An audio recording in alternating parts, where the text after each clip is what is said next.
अस्सलाम वालेकुम फ्रेंड्स, आज मैं आपको बताऊंगा कि आप यूट्यूबर्स की तरह एक ही सिस्टम पर 3 एलईडी स्क्रीन्स लगाकर कैसे काम कर सकते हैं और उसके लिए यूज़ होगी एक छोटी सी डिवाइस और उस डिवाइस का मैं आपको रिव्यू भी करवाऊंगा। लेट्स सी फ्रेंड्स, ये है वो छोटी सी डिवाइस लेनोवो डॉकिंग स्टेशन 3.0। इसके ज़रिए आप एक सिस्टम में 3 स्क्रीन्स बना सकते हैं और इसमें और भी बहुत कुछ है। आइए आपको इसका तारफ़ करवाता हूँ, फिर इसका फंक्शनल तरीका बताऊँगा। लेट्स सी दोस्तों, इसके फ्रंट पर एक साउंड कार्ड है और 2 यूएसबी पोर्ट्स हैं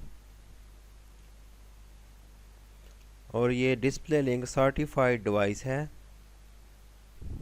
और यहाँ देखें, इसमें पावर जैक लगता है और 3 यूएसबी हैं, 2 डिस्प्ले पोर्ट हैं और एक लेन कार्ड है। सिस्टम में 3.0 यूएसबी केबल से कनेक्ट होगा और यहाँ पर इसका पावर बटन है इसको ऑन करने के लिए।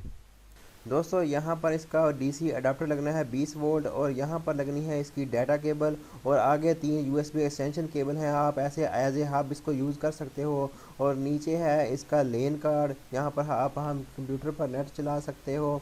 और यहाँ पर है minus DVI cable, minus cable market से मिल जाती है और एलसीडी में भी अक्सर होती है।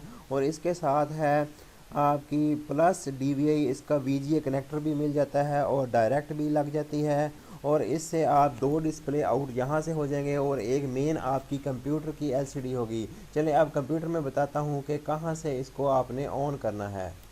डेस्कटॉप पे राइट क्लिक करके डिस्प्ले प्रॉपर्टी निकालें और यहाँ पर डिटेक्ट का बटन दबाएं। अगर आपने 2 एलईडीज अटैच की हैं तो यहाँ पर 2 शो होंगी और अगर आपने 3 अटैच की हैं तो 3 शो होंगी। अगर आपको दोनों या तीनों एलईडीज पर अलग-अलग डिफरेंट डिस्प्ले चाहिए तो यहाँ पर एक्सटेंड दीज डिस्प्ले सेलेक्ट करें। और अगर आपको तीनों या दोनों एलसीडीज पर सेम डिस्प्ले चाहिए तो यहाँ पर डुप्लीकेट सेलेक्ट करें। दोस्तों, और ज़्यादा सीखने के लिए मेरे चैनल को सब्सक्राइब करें और बेल के आइकन पर क्लिक करें। थैंक्स।